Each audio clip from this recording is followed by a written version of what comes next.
En los últimos meses de la Segunda Guerra Mundial, el mismísimo Adolf Hitler empezó a dudar de los hombres que un día lideraron las divisiones Panzer, cuestionando su lealtad y habilidades, mientras Alemania se derrumbaba en un amargo final. Tras la capitulación, el 2 de mayo de 1945, estos líderes militares enfrentaron un incierto destino como prisioneros de guerra. Muchos fueron capturados por las fuerzas aliadas, enfrentando juicios por crímenes de guerra, mientras otros rehicieron sus vidas escribiendo memorias del Tercer Reich. En el día de hoy, seguidores, veremos lo que les sucedió a los generales alemanes tras la contienda.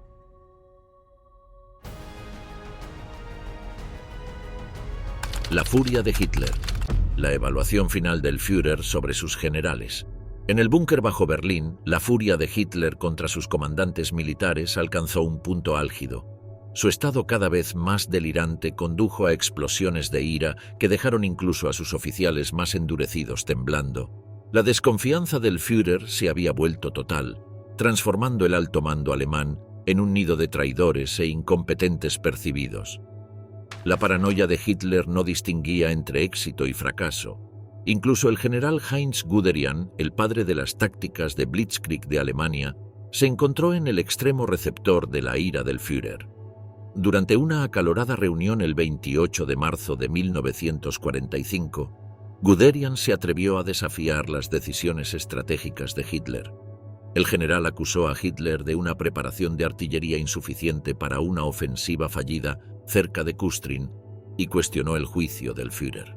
La respuesta de Hitler fue rápida e implacable. Guderian fue relevado de su puesto de inmediato, sus años de servicio y brillantez táctica descartados al instante. Incluso aquellos que alguna vez habían tenido el favor de Hitler no estaban inmunes a su naturaleza caprichosa. El general Gerd von Rundstedt, tras la fallida campaña de Normandía, se encontró en el extremo receptor del desagrado del Führer. Cuando el mariscal de campo Wilhelm Keitel le pidió a Rundstedt una solución a su predicamento, la famosa respuesta del general, «Hagan la paz, idiotas», selló su destino. Hitler despidió rápidamente a Rundstedt, incapaz de tolerar cualquier sugerencia de rendición o negociación. En el centro de este torbellino estaba el general Helmut Weidling, un hombre arrojado a una situación imposible. El 23 de abril de 1945 Hitler nombró a Weidling como comandante del área de defensa de Berlín. El general, que había liderado previamente el 54º Cuerpo Panzer, ahora enfrentaba la tarea desalentadora de defender una ciudad con recursos menguantes y una población al borde de la desesperación. La perspicacia estratégica de Weidling fue puesta a prueba de inmediato. Dividió Berlín en 8 sectores de defensa, cada uno bajo el mando de un líder de sector, pero los desafíos que enfrentaba eran insuperables. Sus fuerzas eran una mezcla heterogénea de tropas del ejército regular, la milicia Volkssturm y miembros de las juventudes hitlerianas, muchos de los cuales carecían de la formación y el equipo adecuados. A medida que el Ejército Rojo apretaba su cerco sobre Berlín, Weidling hizo intentos desesperados por mantener a raya a las fuerzas soviéticas. Orquestó contraataques e implementó medidas defensivas desesperadas, pero la superioridad numérica y el poder de fuego soviético abrumadores hicieron que sus esfuerzos fueran inútiles. En el búnker bajo la Cancillería del Reich, Weidling entregaba informes sombríos a un Führer cada vez más desconectado. La respuesta de Hitler a la situación deteriorada era una mezcla de optimismo delirante y recriminaciones amargas. Mientras la batalla se libraba arriba, Weidling luchaba con la realización de que la resistencia continua solo conduciría a más derramamiento de sangre sin sentido. Mientras tanto, al este de Berlín, otro general enfrentaba su propia prueba de fuego. Gotthard Heinrici, conocido por su habilidad defensiva, había sido encargado de mantener las alturas de Seelow, la última barrera natural antes de Berlín. Los intentos de Heinrici de transmitir la desesperanza de su situación cayeron en oídos sordos.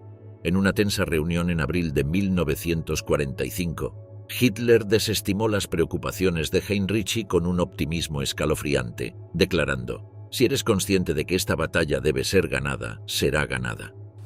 La defensa de Heinrici de las alturas de Seelow fue una clase magistral de ingenio táctico, pero estaba condenada por la pura fuerza del ataque soviético. A medida que la situación en Berlín se volvía cada vez más desesperada, no todos los generales eligieron hundirse con el barco. Ferdinand Schörner, uno de los seguidores más fanáticos de Hitler, demostró que incluso el más devoto podía vacilar ante la derrota segura. Schörner, quien había sido ascendido a mariscal de campo en el testamento de Hitler, eligió la autopreservación sobre la lealtad en los últimos días de la guerra. En un acto sorprendente de deserción, Schörner abandonó su puesto y huyó hacia el sur, dejando a sus tropas para enfrentar solas el embate soviético. La huida de Schörner fue una traición final, un testimonio de la desintegración de la estructura de mando nazi ante la derrota inminente. Walter Model, la muerte como último refugio de honor. En abril de 1945, Model se encontraba atrapado en el bolsillo del Ruhr, sus fuerzas rodeadas por los ejércitos aliados que avanzaban. La situación se volvió cada vez más desesperada a medida que el combustible y los suministros escaseaban. El 15 de abril, los aliados dividieron el bolsillo, fragmentando aún más a las tropas ya asediadas de Model. A medida que el lazo se estrechaba, Model tomó una decisión fatal. El 20 de abril, dio sus últimas órdenes, permitiendo que sus soldados se rindieran o intentaran regresar a casa. Fue una admisión de derrota que iba en contra de todo por lo que había luchado, pero no fue esta retirada táctica lo que selló el destino de Model. En cambio, fue una devastadora acusación de Joseph Goebbels ese mismo día, que etiquetó a Model y a sus hombres como traidores. El impacto psicológico de esta acusación en Model fue profundo. Su agitación interna se manifestó en una amarga declaración. «Y estos son los hombres en los que confié. ¿Cuántos sacrificios he exigido a mis soldados solo para servir a estos cerdos?» El peso de la traición percibida, combinado con la aplastante realidad de la derrota, resultó demasiado para el otrora orgulloso mariscal de campo. El 21 de abril de 1945, Walter Model caminó hacia un bosque cerca de Duisburgo. Se despidió de su personal, con su mente ya tomada. En esos momentos finales, Model luchó con la enormidad de sus acciones y la futilidad de la resistencia adicional.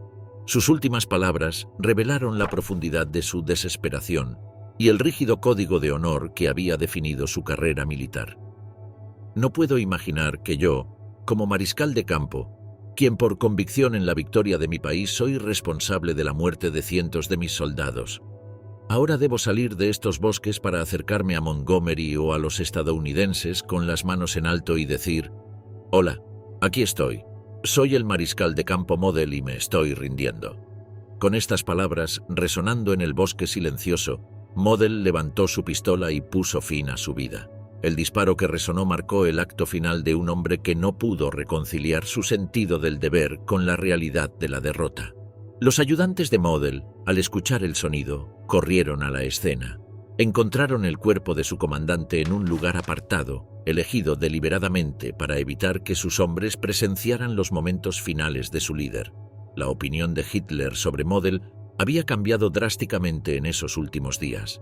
Una vez valorado por sus habilidades en la gestión de crisis, Model ahora se encontraba agrupado con los otros generales que Hitler creía que lo habían fallado. La paranoia y la ira del Führer, que se habían vuelto contra muchos de sus comandantes más competentes, ahora también oscurecían el legado de Model. El cuerpo del mariscal Walter Model permaneció en paradero desconocido hasta que un grupo de oficiales que habían servido con él y su propio hijo, el general de brigada Hans-Georg Model, que pertenecía al ejército alemán de la República Federal Alemana, el Bundeswehr, lo descubrieron cerca de la localidad de Ratingen en 1955 y le dieron sepultura en el cementerio alemán de Bosenach, justo donde había obtenido su gran victoria en la batalla del bosque de Hurtgen. Así fue como el genio que había recibido los merecidos apodos del bombero de Hitler o León de la Defensa, descansó para siempre junto a sus hombres, no sin antes haberse convertido en uno de los mejores comandantes a nivel defensivo, tanto de la Segunda Guerra Mundial como de toda la historia. Albert Kesselring, del estratega implacable al juicio final. Desmoronándose el Tercer Reich en todos los teatros de operaciones, el 23 de marzo de 1945 Hitler cesó a Kesselring como responsable del frente del Mediterráneo para nombrarle comandante en jefe del Frente Occidental, campaña que ya de por sí estaba perdida porque las tropas de Estados Unidos habían roto el margen de protección del río Rin tras la captura del puente de Remagen. Así pues, apenas sin fuerzas con las que resistir en una geografía llana y por tanto nada favorable a las tácticas defensivas de Kesselring, rápidamente los británicos penetraron hasta Dinamarca y los norteamericanos dirigidos por el general George Patton alcanzaron Checoslovaquia. Incapaz de rechazar tales ofensivas, lo único que pudo hacer el atormentado mariscal fue mantener a duras penas la línea del frente entre el sector central del río Elba y las montañas de Austria. Allí resistió hasta que le informaron del suicidio de Hitler y de la capitulación de Alemania. Fue entonces cuando Kesselring se rindió el 9 de mayo de 1945 en Salzburg, Austria, entregándose al general Maxwell Taylor de la 101ª División Aerotransportada estadounidense, quien le ofreció un trato muy amable y caballeroso.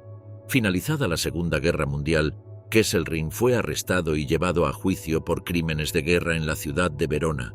Básicamente, sus acusaciones se basaron en el bombardeo de la población civil cuando estuvo al mando de la segunda flota aérea de la Luftwaffe y en el abuso de algunas tropas alemanas hacia los civiles cuando ocuparon Italia. Respecto al caso de los bombardeos sobre Varsovia, Kesselring se defendió alegando que nunca había querido matar mujeres o niños. En el de Rotterdam, que no había tenido conocimiento de la rendición holandesa antes del ataque, y en el de los raids sobre Inglaterra, que los incendios cubrieron los objetivos, por lo cual las bombas cayeron de manera accidental sobre los civiles.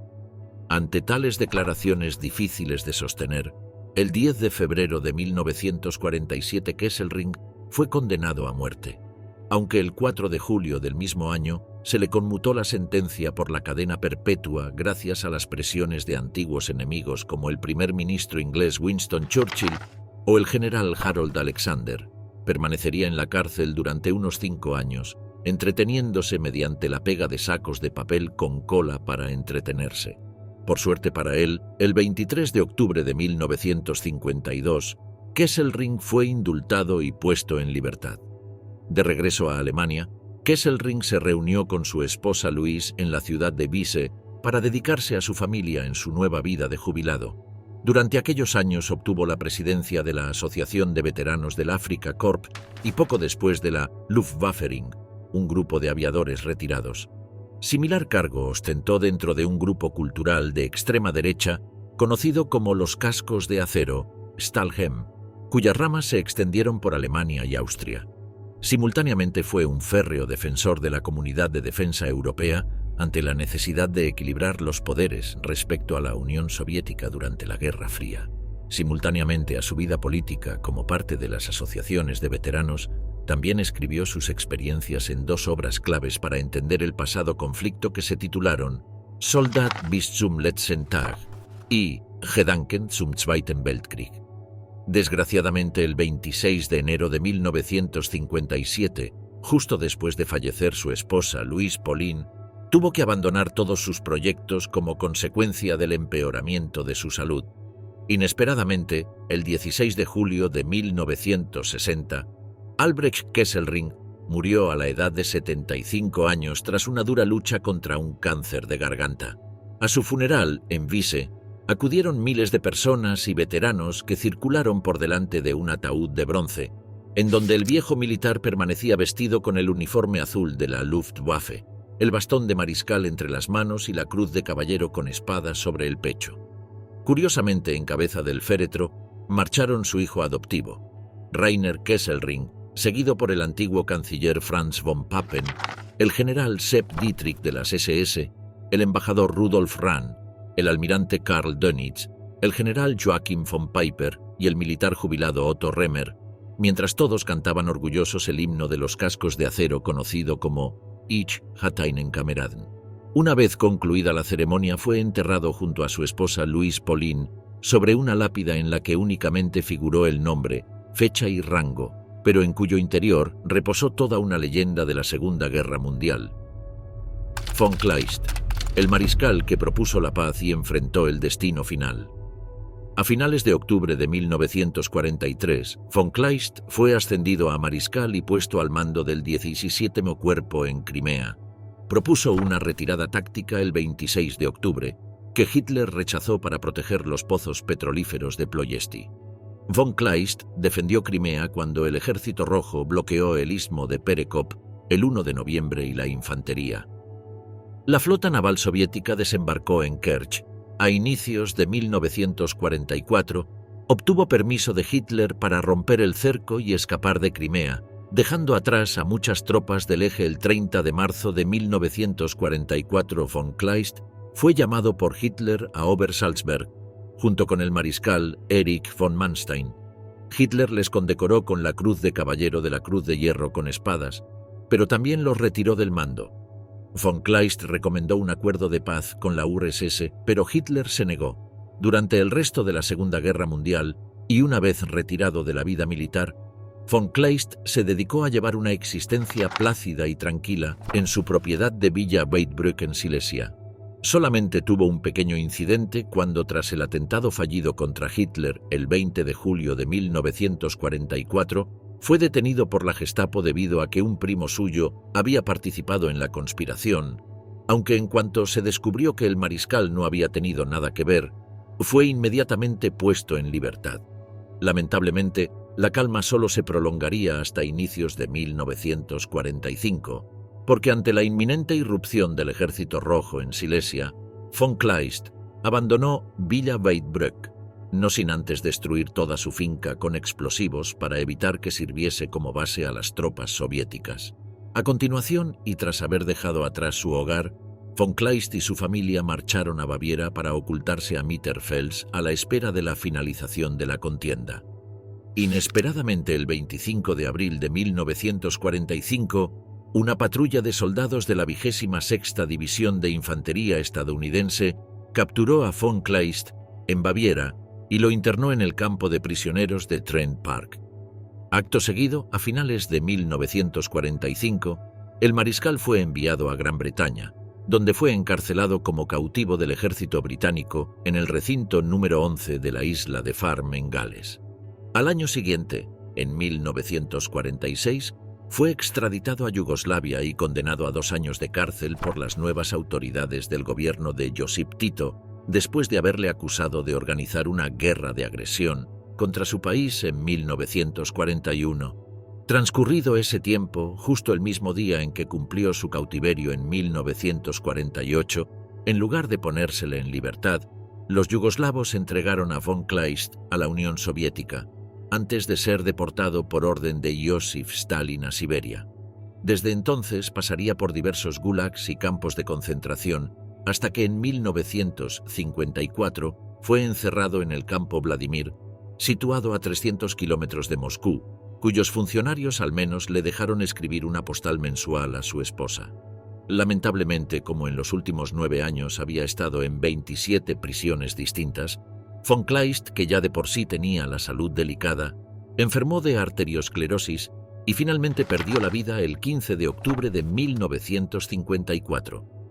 Johannes Jürgen Christoph von Kleist, hijo del general Ewald von Kleist y oficial de caballería del ejército alemán, tuvo más suerte porque sobrevivió al cautiverio en la URSS hasta ser liberado y devuelto a Alemania en 1956. Respecto a la actitud de los aliados occidentales a la hora de haber extraditado al mariscal al bloque comunista de Europa, surgió un debate interno e incluso una sensación de arrepentimiento por haber tratado de esa manera a un hombre de la talla de von Kleist. Oskar von Niedermayer, del aventurero al mártir de la historia.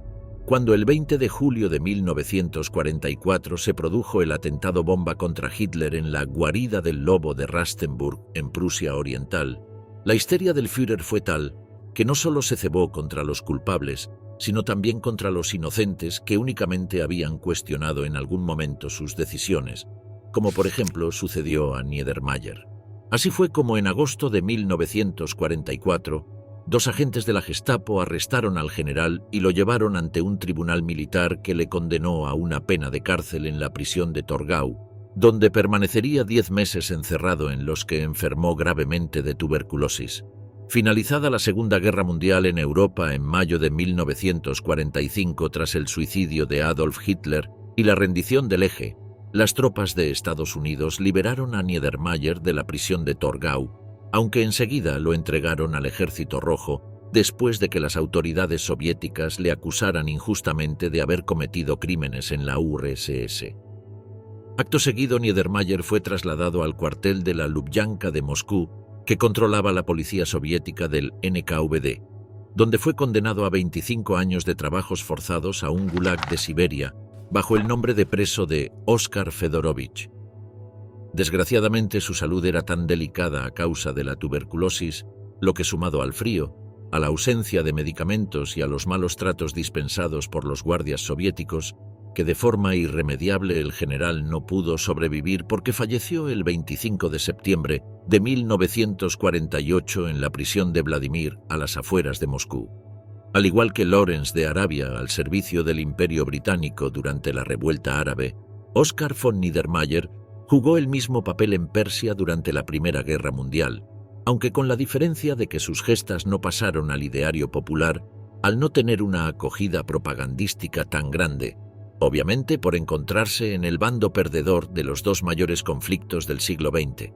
De hecho, tuvo un final bastante triste después de ser perseguido por el nazismo, asesinado por el comunismo y silenciado por las democracias, algo que sin duda no cambió el hecho de haber sido el autor de la impresionante expedición a Afganistán, de defender la dignidad de los pueblos colonizados y de crear las Legiones Orientales en la Segunda Guerra Mundial, convirtiéndose en uno de los mayores expedicionarios y aventureros militares más extraordinarios de la historia contemporánea.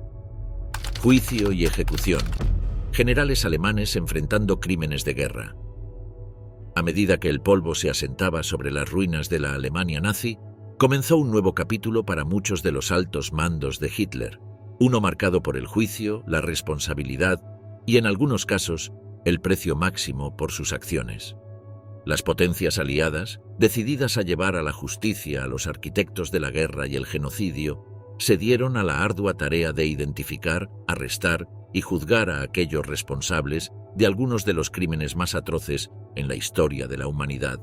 Entre los generales prominentes que enfrentaron juicio estaban algunos de los nombres más infames del Tercer Reich. El mariscal de campo Wilhelm Keitel, que una vez encabezó el alto mando de la Wehrmacht, se encontró en el banquillo de los acusados en Nuremberg, junto a otros altos funcionarios nazis.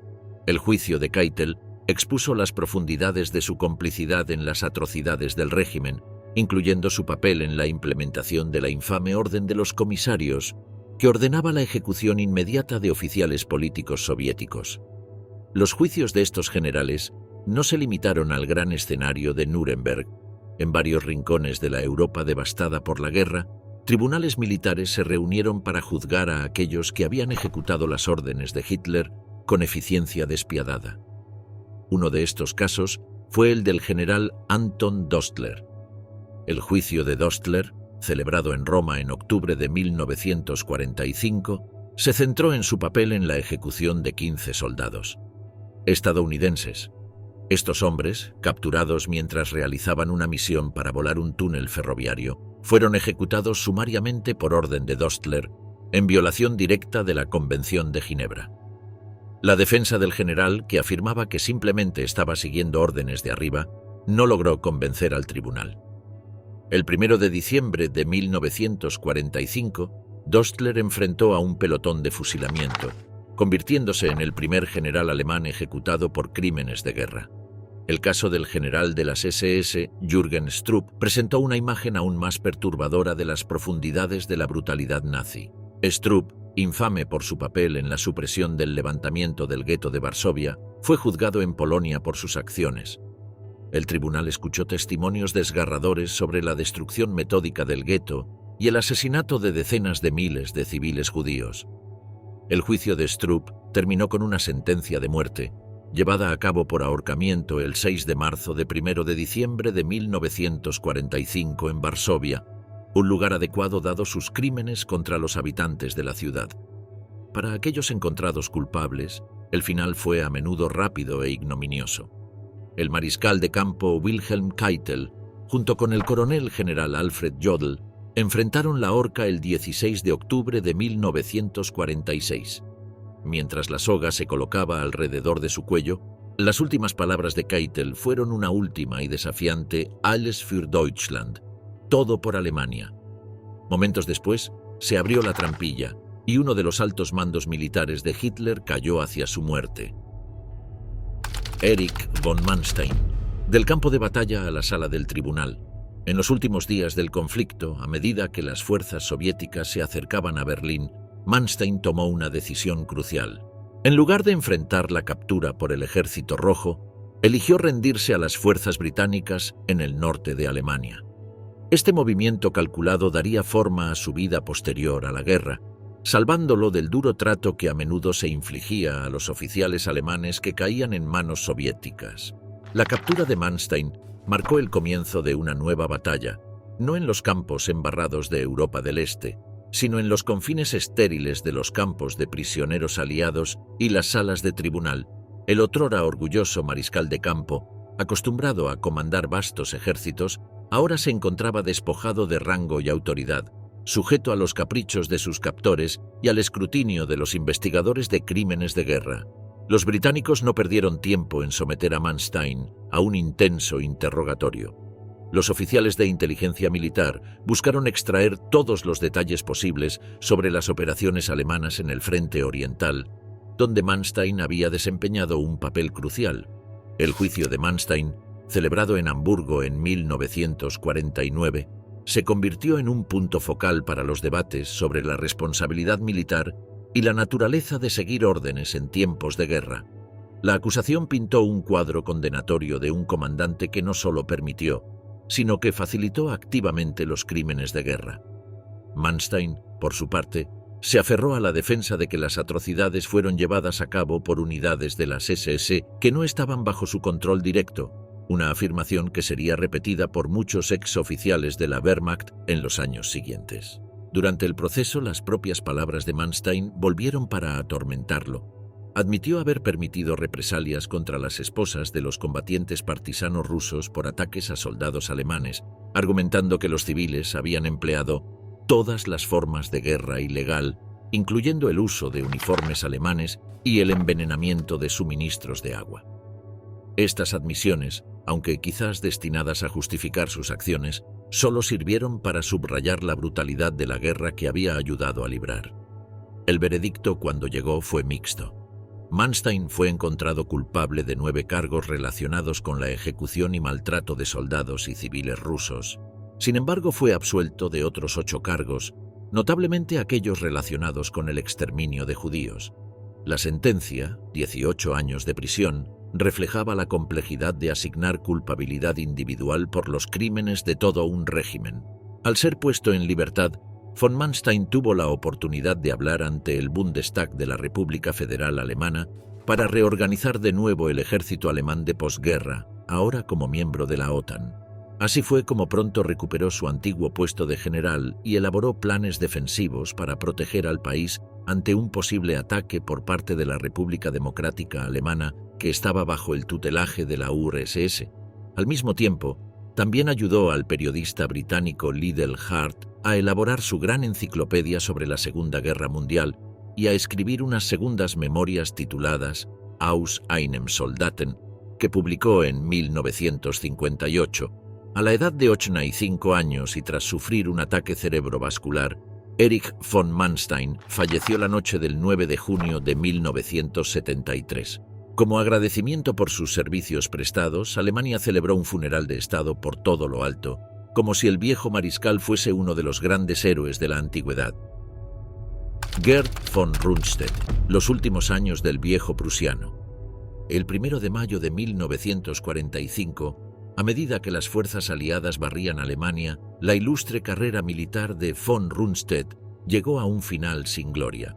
La 36ª División de Infantería del Ejército de los Estados Unidos capturó al mariscal de campo envejecido, marcando el comienzo de un nuevo capítulo en su vida, uno definido por el interrogatorio, el encarcelamiento y, finalmente, una jubilación tranquila a la sombra de su antigua gloria. Los estadounidenses no perdieron tiempo en buscar respuestas de su prisionero de alto perfil.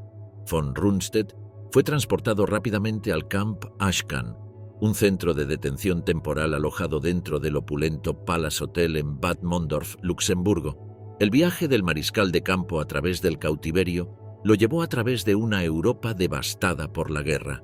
Desde Luxemburgo fue trasladado a Grisdale Hall en el pintoresco distrito de los Lagos en Inglaterra, un marcado contraste con la devastación que había dejado en el continente. Más tarde, se encontró internado en Island Farm, en el sur de Gales, donde se unió a otros oficiales alemanes de alto rango en la contemplación de su caída del poder y el incierto futuro que les aguardaba. A medida que las autoridades aliadas revisaban montañas de pruebas, el nombre de von Rundstedt surgía en conexión con crímenes de guerra. Las acusaciones en su contra eran graves, centradas en su conocimiento y apoyo de la infame Orden de Severidad, emitida por el mariscal de campo Walter von Reichenau. Esta orden había llevado a asesinatos en masa en territorio soviético ocupado, proyectando una sombra oscura sobre el legado militar de von Rundstedt. Sin embargo, el destino intervendría en favor del envejecido general. A medida que avanzaban los engranajes de la justicia, la avanzada edad y el deterioro de la salud de von Rundstedt se volvían cada vez más evidentes. El otrora vigoroso comandante ahora luchaba con el costo físico del encarcelamiento, su condición empeorando en el clima húmedo británico. Ante la perspectiva de juzgar a un hombre que podría no sobrevivir al proceso, las autoridades aliadas tomaron una decisión crucial. En julio de 1948, después de 3 años de cautiverio, Gerd von Rundstedt fue liberado. A comienzos de la posguerra, la vida fue muy dura tanto para Rundstedt como para su familia, que por aquel entonces residía en la ciudad de Celle. Como consecuencia de la ruina de Alemania, todos sus miembros se encontraban sin dinero, su esposa Vila estaba enferma y él encima era un anciano sin fuerzas. A pesar de estas penalidades, el historiador militar británico Basil Liddell Hart, junto con el antiguo general alemán Günther Blumentritt, le aportaron dinero para sobrevivir hasta que finalmente el gobierno de la República Federal Alemana accedió a prestarle su pensión de guerra. La década de 1950 supuso una mejora en la vida del mariscal Gerd von Rundstedt, cuando comenzó a ayudar a numerosos historiadores para relatar en sus obras y enciclopedias la Segunda Guerra Mundial. Entre estos especialistas estuvieron su amigo Basil Liddell Hart o al director de cine Leo Carroll, a quien asesoró para filmar la película Rommel, El zorro del desierto, que fue estrenada en 1952. El 24 de febrero de 1953, mariscal Gerd von Rundstedt falleció de un ataque al corazón en Hannover. Hasta la fecha, la figura de este militar se había ganado el elogio de sus oponentes, como el mismo general Dwight Eisenhower había llegado a afirmar con las siguientes palabras: «Hemos considerado siempre al feldmariscal von Rundstedt como el más hábil comandante alemán». Heinz Guderian, de general Panzer a historiador militar. A medida que las fuerzas aliadas se acercaban a Berlín, Guderian tomó una decisión calculada. El 10 de mayo de 1945 se rindió a las tropas estadounidenses, evitando por poco la captura por el vengativo Ejército Rojo Soviético. Los estadounidenses, reconociendo el valor de la pericia militar de Guderian, no perdieron tiempo en someterlo a un intenso interrogatorio. Fue trasladado entre varios centros de detención, incluyendo el Camp Ashcan en Luxemburgo y las instalaciones en el distrito de los Lagos de Inglaterra. Estas sesiones, tan agotadoras como fueron, permitieron a Guderian mostrar su conocimiento táctico y distanciarse de los crímenes más atroces del régimen nazi. Durante su encarcelamiento, la mente aguda de Guderian permaneció activa. Comenzó a formular planes para preservar su legado y reformular la narrativa de sus hazañas bélicas. En un giro sorprendente de los acontecimientos, Guderian se encontró trabajando para las mismas fuerzas contra las que una vez había luchado. La división histórica del Ejército de los Estados Unidos, ansiosa por obtener conocimientos sobre las tácticas militares alemanas, recurrió a su experiencia. Liberado del cautiverio el 17 de junio de 1948, Guderian emergió en un mundo vastamente diferente del que había conocido como general favorito de Hitler. Estableciéndose en la ciudad bávara de Schwangau, se dedicó a reconstruir su vida y reputación. En 1951, Guderian publicó su obra seminal, Erinnerungen eines Soldaten, conocida en inglés como Panzerlieder. Esta memoria, cuidadosamente elaborada para presentar una versión sanitizada de sus experiencias bélicas, se convertiría en una piedra angular de la literatura militar de posguerra. En sus páginas, Guderian buscó retratar a la Wehrmacht como una fuerza de combate profesional distinta de las atrocidades cometidas por las SS, contribuyendo al mito de la Wehrmacht limpia, que persistiría durante décadas. El 14 de mayo de 1954, exactamente 14 años después de su irrupción en las Ardenas, sobre el Sedán en la campaña de Francia de 1940, el general Heinz Guderian falleció en la ciudad de Schwangau, en Baviera. Con su muerte se fue el fundador de la Blitzkrieg y el padre de las futuras guerras modernas a lo largo del siglo XX. Los generales de las Waffen-SS, un destino más duro, un destino sombrío aguardaba a una categoría particular de los comandantes de Hitler, los generales de las Waffen-SS. A diferencia de sus contrapartes de la Wehrmacht, estos hombres enfrentaron una rendición de cuentas más dura, sus crímenes considerados más atroces, su asociación con los aspectos más oscuros del régimen nazi, imposible de negar. La distinción entre la Wehrmacht y las Waffen-SS era marcada y significativa. Mientras que la Wehrmacht representaba las fuerzas armadas regulares de la Alemania nazi, las Waffen-SS operaban como una fuerza de combate de élite bajo el control directo de Heinrich Himmler y las SS. Esta separación resultaría crucial en el periodo de posguerra, ya que los fiscales aliados buscaban desentrañar la compleja red de responsabilidad por las atrocidades cometidas durante el reinado de terror del Tercer Reich. En las húmedas celdas de las prisiones aliadas, los generales de las Waffen-SS se encontraron enfrentando una letanía de cargos que iban más allá del alcance habitual de la derrota militar. Se les acusaba no solo de librar una guerra agresiva, sino de crímenes contra la humanidad, ejecuciones masivas, limpieza étnica y participación directa en el Holocausto. Entre estos comandantes caídos, el destino de Sepp Dietrich destacó como un ejemplo contundente del precio a pagar por la lealtad al brazo militar más fanático de Hitler. Una vez temido y respetado líder de la primera división Panzer de las SS Leibstandarte SS Adolf Hitler, Dietrich ahora enfrentaba la cruda realidad de la justicia aliada. Acusado de crímenes de guerra por su papel en la masacre de Malmedy, donde prisioneros de guerra estadounidenses fueron brutalmente ejecutados durante la batalla de las Ardenas, la caída de Dietrich fue rápida y despiadada. El juicio de Malmedy, celebrado a la sombra de Nuremberg, expuso la naturaleza brutal de las operaciones de las Waffen-SS. Los testigos relataron cómo los hombres de Dietrich habían fusilado a soldados estadounidenses desarmados en un campo cubierto de nieve, una violación flagrante de la Convención de Ginebra. A pesar de los intentos de desviar la culpa y las afirmaciones de seguir órdenes, Dietrich no pudo escapar del peso de las pruebas en su contra. Sin embargo, no todos los generales de las Waffen-SS compartieron el mismo destino. Paul Hauser logró navegar las traicioneras aguas de la justicia de posguerra con sorprendente destreza.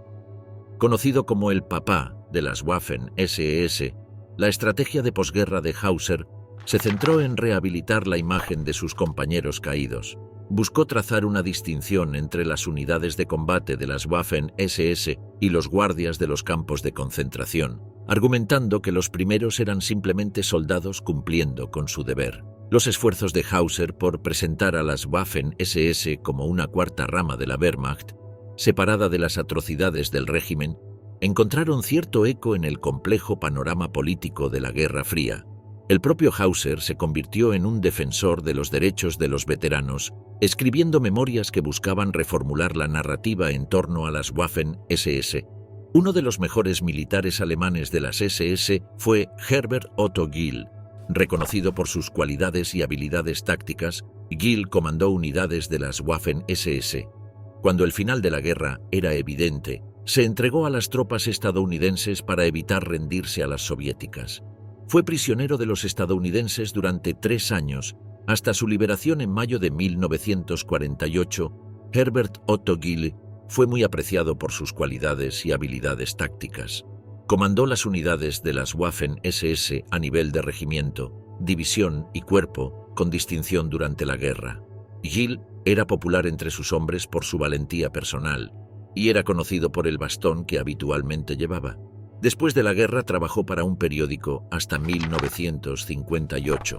También tuvo una pequeña librería.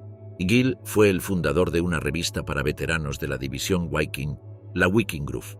El 26 de diciembre de 1966, Herbert Otto Gill murió a causa de un ataque al corazón en Stemmen, cerca de Hannover. Fue enterrado en el cementerio local de dicha localidad. El único general de las SS encargado de defender Berlín fue el SS Obergruppenführer Felix Steiner. En mayo de 1945, con la rendición de Alemania, Felix Steiner fue hecho prisionero por los aliados, siendo liberado posteriormente por los británicos.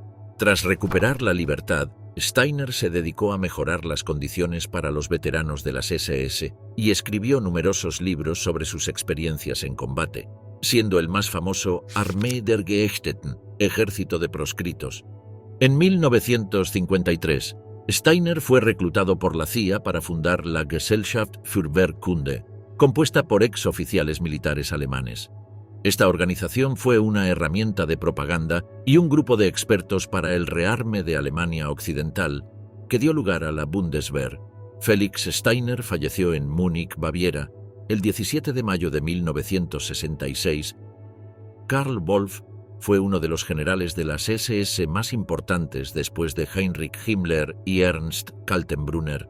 Arrestado el 13 de mayo de 1945, Wolff fue encarcelado en Schöneberg. Durante los juicios de Nuremberg, se le permitió evitar la persecución a cambio de facilitar la capitulación temprana en Italia y testificar para la acusación. Liberado en 1947, fue acusado por el gobierno alemán de posguerra como parte del proceso de desnazificación. Bajo arresto domiciliario, Wolff fue sentenciado en noviembre de 1948 a 4 años de prisión. Tras su liberación, trabajó como ejecutivo en una agencia de publicidad y se mudó con su familia a Starnberg. En 1962, durante el juicio de Adolf Eichmann en Israel, se demostró que Wolff había organizado la deportación de judíos italianos en 1944. Fue juzgado nuevamente en Alemania Occidental y en 1964 fue condenado por deportar a 300.000 judíos a Treblinka, lo que llevó a su asesinato. Sentenciado a 15 años, Wolff cumplió solo parte de su condena y fue liberado en 1971. Después de su liberación, Wolff se retiró en Austria. En las décadas de 1970 y 1980, volvió a la vida pública, dando conferencias sobre el funcionamiento interno de las SS y su relación con Himmler. Apareció en documentales de televisión, incluido The World at War, donde afirmó haber presenciado la ejecución de 20 o 30 prisioneros partisanos en Minsk en 1941 con Himmler. En la década de 1970, Wolff promovió la teoría de un supuesto complot para secuestrar al Papa Pío XII.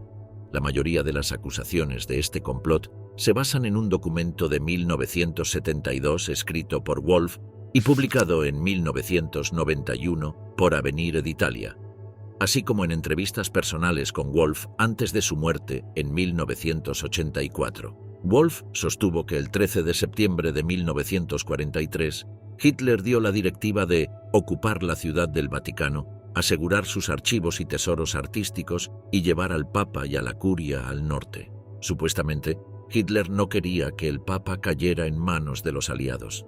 La fiabilidad de Wolff ha sido cuestionada por historiadores del Holocausto, como István Deák, profesor de historia en la Universidad de Columbia. Al revisar A Special Mission de Dan Kurzman, promotor de la teoría, Deák señaló la credulidad de Kurzman y que éste acepta acríticamente la validez de documentos controvertidos y cree sin cuestionar en las declaraciones hechas por su principal interlocutor alemán, el exgeneral de las SS Karl Wolff. Además, criticó la modesta documentación del libro, que contiene una gran cantidad de referencias vagas o inexactas. En la década de 1970, Wolf también se involucró con el periodista de Stern, Gerd Heidemann. Juntos viajaron por América del Sur, donde ayudaron a localizar, entre otros, a Klaus Barbie y Walter Rauff, con quienes Heidemann realizó entrevistas para una serie de artículos. Wolf sirvió como consultor para los supuestos diarios de Hitler y quedó profundamente afectado cuando resultaron ser falsificaciones de Konrad Kujau. Wolf se negó a asistir al juicio de Heidemann y Kujau.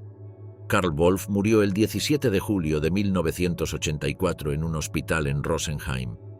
Friedrich Jeckeln fue uno de los oficiales superiores de las SS durante la Segunda Guerra Mundial, conocido por su brutalidad y eficiencia en la implementación de las políticas de exterminio nazi en el territorio de Ostland, que comprendía los estados bálticos y parte de Bielorrusia. Jeckeln fue hecho prisionero por las tropas soviéticas cerca de Halbe el 28 de abril de 1945. Junto con otros oficiales alemanes, fue juzgado ante un tribunal militar soviético en el juicio de Riga en Letonia del 26 de enero de 1946 al 3 de febrero de 1946. Durante la investigación estuvo tranquilo, respondiendo claramente a las preguntas de los investigadores, y en el banquillo se mostró aburrido e impávido. Jeckeln, en sus últimas palabras, fue moderado, admitió plenamente su culpabilidad y aceptó asumir toda la responsabilidad por las actividades de la policía subordinada de las SS y SD en Ostland. Al concluir su discurso dijo: «Debo asumir toda la responsabilidad por lo ocurrido en las fronteras de Ostland dentro de las SS, South Dakota y la Gestapo. Esto aumenta mucho mi culpa. Mi destino está en manos del Tribunal Superior, por lo que solo pido que preste atención a las circunstancias atenuantes. Aceptaré una sentencia en pleno arrepentimiento que consideraré como un castigo digno». Jeckeln y los demás acusados fueron declarados culpables, condenados a muerte y ahorcados en Riga el 3 de febrero de 1946 frente a unos 4.000 espectadores. Contrariamente a la idea errónea popular, la ejecución no tuvo lugar en el territorio del antiguo gueto de Riga, sino en la Plaza de la Victoria, Uzvaras Laukums. Hijos de la guerra, destinos trágicos y gloriosos en la sombra de los mariscales. Günther Guderian, hijo del general Heinz Guderian, nació en 1914, el año en que estalló la Primera Guerra Mundial. Desde joven tuvo claro que seguiría los pasos de su padre. A los 21 años ya estaba en la Wehrmacht y participó en las campañas de Polonia y Francia, donde fue herido 2 veces. En 1942 se graduó de la Escuela de Estado Mayor y sirvió en varias unidades Panzer. En mayo de 1944 se unió al Estado Mayor General de la 116ª División Panzer, permaneciendo allí hasta el final de la guerra. En octubre de ese año, recibió la Cruz de Caballero por su valentía en la batalla de Falaise. Participó en la batalla de las Ardenas y en las batallas en el bosque de Hürtgen. La guerra terminó para él en abril de 1945 con la rendición en la cuenca del Ruhr. Liberado en 1947, regresó al ejército en 1956 como comandante y alcanzó el rango de inspector general de las fuerzas blindadas, el mismo puesto que había ocupado su padre. Günther se retiró en 1974 y murió en 2004 a los 90 años. Manfred Rommel, hijo del legendario mariscal Erwin Rommel, nació en 1928. Manfred era demasiado joven para alistarse en el ejército alemán durante las primeras campañas. En 1943, con solo 14 años, fue enviado como ayudante de la Luftwaffe para ayudar en la defensa aérea de Alemania. Se dice que quiso unirse a las Waffen-SS, pero su padre lo impidió. Tras la muerte de su padre, Manfred fue transferido al servicio laboral del Reich en marzo de 1945. Desertó antes de que el primer ejército francés llegara a su posición. Tras la guerra, estudió Derecho y Ciencias Políticas, ocupando más tarde varios cargos políticos, incluido el de alcalde de Stuttgart en 1974. Manfred murió en 2013 a los 84 años. Erich von Manstein.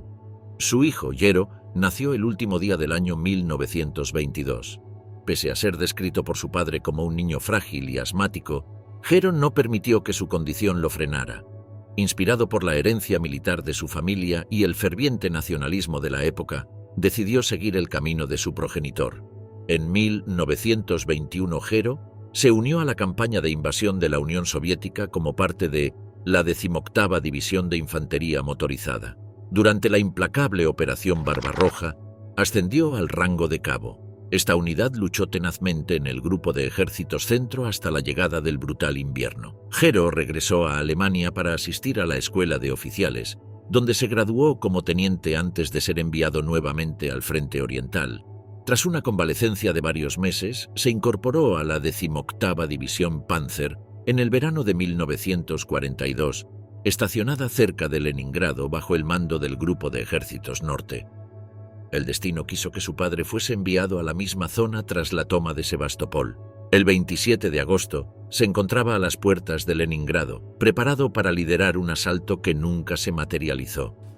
2 meses después, el 23 de octubre de 1942, Gero pereció bajo el mando de su propio padre a la edad de 19 años. Este trágico evento fue un golpe devastador para el mariscal, quien, sin tiempo para lamentarse, tuvo que enfrentar la crítica situación del ejército alemán, cercado en Stalingrado. Hans-Georg Model, hijo de Walter Model, tuvo un destino más afortunado. Nacido en 1927, Hans no pudo unirse al ejército alemán hasta 1944, cuando la guerra ya estaba en su ocaso. A los 17 años, se alistó en la reserva de la Wehrmacht en diciembre de 1944. Pasó los primeros meses de 1945 recibiendo entrenamiento militar básico mientras cursaba sus estudios para oficial. La guerra concluyó antes de que Hans pudiera participar en combate. Tras la Segunda Guerra Mundial, Hans obtuvo una licencia de periodista y estudió Derecho en la Universidad de Bonn. Sin embargo, en 1956 decidió ingresar a la Bundeswehr. Se graduó como teniente en 1957 y a partir de entonces inició una carrera militar que lo llevaría a ser general de brigada en 1980. Como general, dirigió la oficina de inteligencia de la Bundeswehr hasta su retiro en 1987. Hans-Georg Model falleció el 16 de abril de 2016. Friedrich Paulus. Su hijo Friedrich, también llamado Friedrich, alcanzó el rango de capitán durante la Segunda Guerra Mundial y murió en febrero de 1944 en la batalla de Anzio. Según el historiador Anthony Beevor, la muerte de su hijo fue un factor decisivo para que Paulus, cautivo de los soviéticos, firmara un llamamiento a la rendición de Alemania. Paulus veía la guerra como una causa perdida. Continuando solo significaría más muertes inútiles de soldados alemanes, como la de su hijo. El otro hijo, Alexander Paulus, también capitán, luchó en la batalla de Stalingrado y quedó atrapado junto a su padre, aunque fue evacuado debido a sus heridas. En agosto de 1944, cuando su padre firmó el documento mencionado, Alexander fue arrestado junto con su madre y encarcelado hasta el final de la guerra. Posteriormente, ayudó a redactar el libro Stalingrado, publicado en 1960. Alexander se suicidó en 1970, a los 52 años, la misma edad que tenía su padre cuando se rindió en Stalingrado. Heinrich Hitler, sobrino del líder alemán, hijo de Alois Hitler Jr., nació el 14 de marzo de 1920. Desde joven, estuvo cerca del movimiento nacionalsocialista y su tío. En 1939, a los 19 años, se alistó en el ejército y se convirtió en suboficial de señales del 23º Regimiento de Artillería de Potsdam en 1941. Participó en la Operación Barbarroja y durante una misión en 1942 fue capturado por los soviéticos. Torturado en la prisión de Butyrka en Moscú, Heinrich murió en febrero de 1942 a los 21 años, sin revelar información valiosa, dejando un último acto de resistencia ante el destino implacable. Escape a Sudamérica. Generales que evadieron la justicia. A medida que el lazo aliado se apretaba alrededor de la Alemania nazi, un grupo selecto de los generales de Hitler tomó una decisión crucial. En lugar de enfrentar la captura y la posible ejecución, optaron por huir, embarcándose en un peligroso viaje que los llevaría lejos de las ruinas del Tercer Reich. su destino, las vastas extensiones de Sudamérica, donde esperaban encontrar refugio y escapar del largo brazo de la justicia. Entre aquellos que evadieron con éxito la captura estaba Johannes Steinhoff, un oficial de alto rango que había comandado escuadrones de la Luftwaffe.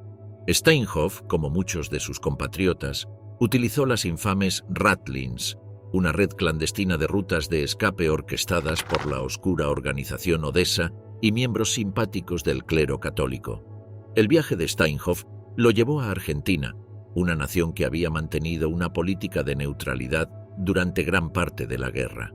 Allí se encontró en compañía de otros fugitivos de la Alemania nazi, todos luchando por construir nuevas vidas mientras miraban constantemente por encima de sus hombros. En Sudamérica, los ex generales adoptaron diversas estrategias para evitar la detección. Muchos vivieron bajo identidades falsas, desechando sus títulos y condecoraciones militares en favor de personajes más mundanos. Se convirtieron en empresarios, agricultores y trabajadores, mezclándose con el tejido de sus comunidades adoptivas mientras albergaban oscuros secretos de sus vidas pasadas.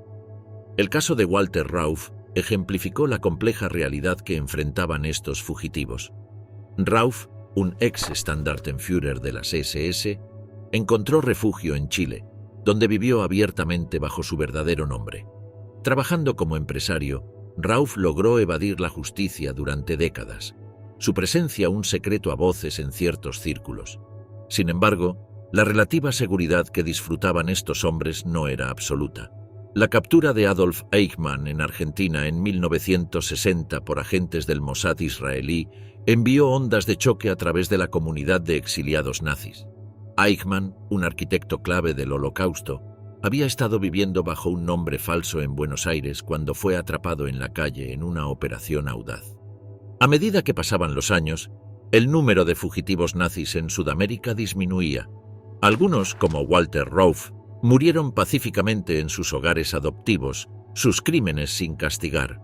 Otros fueron finalmente localizados y llevados ante la justicia, sus capturas haciendo titulares internacionales y reabriendo viejas heridas. La caza de estos hombres se convirtió en una obsesión de por vida para algunos, con cazadores de nazis como Simon Wiesenthal, dedicando décadas a descubrir sus paraderos y llevarlos a juicio. Capturado por los soviéticos, el destino de Friedrich Paulus. Mientras algunos generales alemanes encontraron su fin defendiendo Berlín o eligieron el suicidio como escape, otros enfrentaron un destino diferente, la captura por las fuerzas soviéticas que avanzaban. Entre estos estaba el mariscal de campo Friedrich Paulus, cuya rendición en Stalingrado había asestado un golpe aplastante a la campaña oriental de Hitler. Hitler había ascendido a Paulus a mariscal de campo el 30 de enero de 1943, un movimiento calculado que implicaba que el general debía quitarse la vida en lugar de rendirse. A los ojos de Hitler, ningún mariscal de campo alemán había sido capturado con vida. Sin embargo, Paulus desafió estas expectativas. El 31 de enero se rindió a los soviéticos, desobedeciendo la orden implícita de Hitler por primera y última vez. La reacción del Führer fue rápida y vitriólica. Declaró a Paulus como un cobarde, despojándolo de todos los honores y condenándolo como traidor al Reich. Para Paulus, la captura por los soviéticos marcó el comienzo de un largo y complejo viaje. Inicialmente enviado a un campo especial cerca de Moscú, se encontró bajo la atenta mirada del NKVD. Los soviéticos, reconociendo el valor propagandístico de su prisionero de alto rango, no perdieron tiempo en explotar la captura de Paulus. Las grabaciones de su interrogatorio se distribuyeron a nivel mundial, sirviendo como un golpe psicológico significativo para la Alemania nazi. A medida que la guerra avanzaba, Paulus se encontró en una encrucijada. Inicialmente resistente a los intentos soviéticos de cambiar su lealtad, se negó a unirse al Comité Nacional por una Alemania Libre, una organización anti-Hitler formada por comunistas alemanes y prisioneros de guerra. Sin embargo, el fallido intento de asesinato contra Hitler en julio de 1944 resultó ser un punto de inflexión. Paulus, quizás viendo en ello una oportunidad de redención, finalmente aceptó unirse a la resistencia contra su antiguo Führer. Esta decisión tendría consecuencias de largo alcance para Paulus en el mundo de posguerra. Los soviéticos, ansiosos por capitalizar su prisionero estrella, lo utilizaron como testigo estrella en los juicios de Nuremberg. En un giro dramático de los acontecimientos, Paulus testificó contra sus antiguos camaradas, incluido Hermann Göring. Atribuyó la responsabilidad del desastre de Stalingrado a Göring, citando el fracaso de la Luftwaffe para suministrar adecuadamente al sitiado Sexto Ejército. Más significativamente, Paulus admitió su propia complicidad en la planificación de la Operación Barbarroja, la invasión de la Unión Soviética. Esta confesión marcó la primera vez que un líder militar alemán de alto rango reconocía abiertamente la naturaleza criminal de la campaña, enviando ondas de choque a través de los procedimientos y cimentando aún más la ruptura de Paulus con su pasado nacionalsocialista. Después de los juicios de Nuremberg, el destino de Paulus siguió entrelazado con los intereses soviéticos. Mantenido en Moscú durante años después del fin de la guerra, solo se le permitió regresar a Alemania en 1953, tras la muerte de Stalin.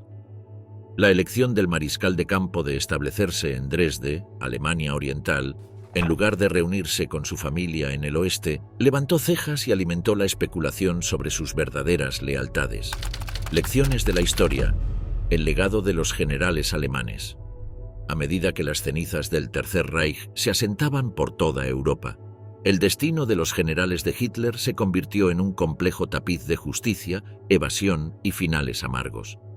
Sus historias, entrelazadas en la trama de la historia de posguerra, ofrecen lecciones contundentes sobre las consecuencias de la obediencia ciega y el peso de la responsabilidad moral en tiempos de conflicto. En las secuelas de la Segunda Guerra Mundial, los generales alemanes enfrentaron una variedad de destinos, cada uno sirviendo como un recordatorio sombrío del precio de la complicidad en las atrocidades del régimen nazi.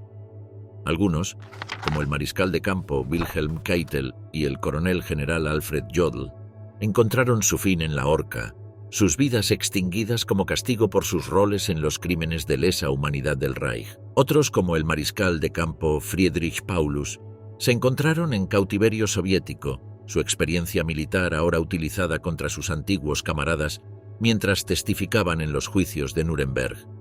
El legado de estos hombres se extiende mucho más allá de sus destinos individuales, proyectando una larga sombra sobre la ética militar y el liderazgo en las décadas que siguieron. Sus acciones, o en muchos casos inacciones, frente a las políticas genocidas de Hitler, plantearon preguntas profundas sobre la naturaleza del deber y la moralidad en tiempos de guerra. Los juicios y testimonios de los generales alemanes expusieron la vacuidad de la defensa de seguir órdenes, desafiando las nociones arraigadas de honor y obediencia militar. A medida que aumentaban las tensiones de la Guerra Fría, algunos exoficiales de la Wehrmacht se encontraron en una posición inesperada. Hombres como Heinz Guderian, una vez celebrados por su brillantez táctica, ahora servían como asesores en la reforma del ejército de Alemania Occidental. Este enfoque pragmático por parte de las potencias occidentales resaltó las complejas realidades de la geopolítica de posguerra, donde antiguos enemigos se convertían en aliados reacios contra una nueva amenaza percibida. El impacto de las experiencias de estos generales en la doctrina militar y el liderazgo no puede ser subestimado. Sus historias sirven como advertencias, recordando a los futuros líderes militares la importancia del coraje moral frente a órdenes injustas. El concepto de Innere Führung, o guía interna en la Bundeswehr moderna alemana, surge como una respuesta directa a los fracasos éticos del liderazgo de la Wehrmacht, enfatizando la responsabilidad personal y la toma de decisiones morales dentro de la jerarquía militar. Quizás el legado más duradero de los generales alemanes reside en las lecciones históricas más amplias extraídas de sus experiencias. Sus destinos subrayan los peligros del autoritarismo y las consecuencias de ceder el juicio moral individual a los dictados de un régimen opresivo. Los juicios y testimonios de hombres como Erich von Manstein y Friedrich Paulus ayudaron a moldear las percepciones de posguerra sobre la Alemania nazi y la Wehrmacht, desafiando el mito de la Wehrmacht limpia y forzando un ajuste de cuentas nacional con el pasado.